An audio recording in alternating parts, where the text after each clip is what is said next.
চীন তাইওয়ান ইস্যুতে আবার উত্তেজনা বেড়েছে। যুক্তরাজ্য ভিত্তিক প্রতিরক্ষা বিশ্লেষণ সংস্থা রয়্যাল ইউনাইটেড সার্ভিসেস ইনস্টিটিউট দাবি করেছে চীন নাকি।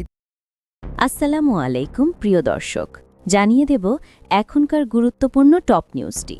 পুরো নিউজটি উপস্থাপন করব আমি নিপা আক্তার শিমু। এবার বিস্তারিত খবর। চীন ও তাইওয়ান প্রণালী ঘিরে ভূ রাজনৈতিক উত্তেজনা দিন দিন বাড়ছে। সম্প্রতি লন্ডন ভিত্তিক প্রতিরক্ষা বিশ্লেষণ সংস্থা রয়্যাল ইউনাইটেড সার্ভিসেস ইনস্টিটিউট এক বিস্ময়কর প্রতিবেদন প্রকাশ করেছে। সেখানে দাবি করা হয়েছে তাইওয়ান আক্রমণের প্রস্তুতিতে চীনকে সরাসরি সহায়তা করছে রাশিয়া।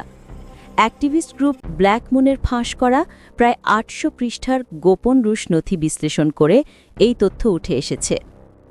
নথিতে দেখা যায় রাশিয়া চীনকে উন্নত সামরিক প্রযুক্তি ও সরঞ্জাম সরবরাহ করছে। এর মধ্যে রয়েছে উচ্চতায় প্যারাশুট ব্যবস্থাপনা, উভচর আক্রমণ যানবাহন এবং আকাশপথে আক্রমণ সক্ষমতা বাড়ানোর বিশেষ প্রযুক্তি। এমনকি সরঞ্জাম সরবরাহ ও অর্থ প্রদানের সময়সূচির বিস্তারিত তথ্য সেখানে উল্লেখ রয়েছে। যদিও চীন এখনও আনুষ্ঠানিকভাবে এসব সরঞ্জাম গ্রহণ করেছে এমন প্রমাণ পাওয়া যায়নি। প্রতিবেদন বলছে রাশিয়া ইতোমধ্যেই উৎপাদন কাজ শুরু করেছে। সামরিক বিশেষজ্ঞদের মতে চীনের প্যারাট্রুপার ইউনিট এখনও প্রাথমিক পর্যায়ে থাকলেও রাশিয়ার অভিজ্ঞতা তাদের প্রশিক্ষণ, কৌশল ও কমান্ড ব্যবস্থায় বড় ধরনের সহায়তা করবে। এর ফলে চীনের আকাশপথে আক্রমণ সক্ষমতা অর্জনের সময়সীমা অন্তত ১০ থেকে ১৫ বছর এগিয়ে যেতে পারে। বিশ্লেষণ বলছে চীন ২০২৭ সালের মধ্যেই তাইওয়ান আক্রমণের প্রস্তুতি সম্পন্ন করতে সক্ষম হবে।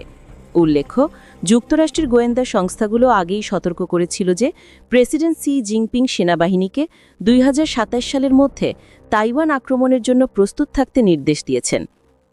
চীন বা রাশিয়ার পক্ষ থেকে এ বিষয়ে এখনও কোনো মন্তব্য আসেনি।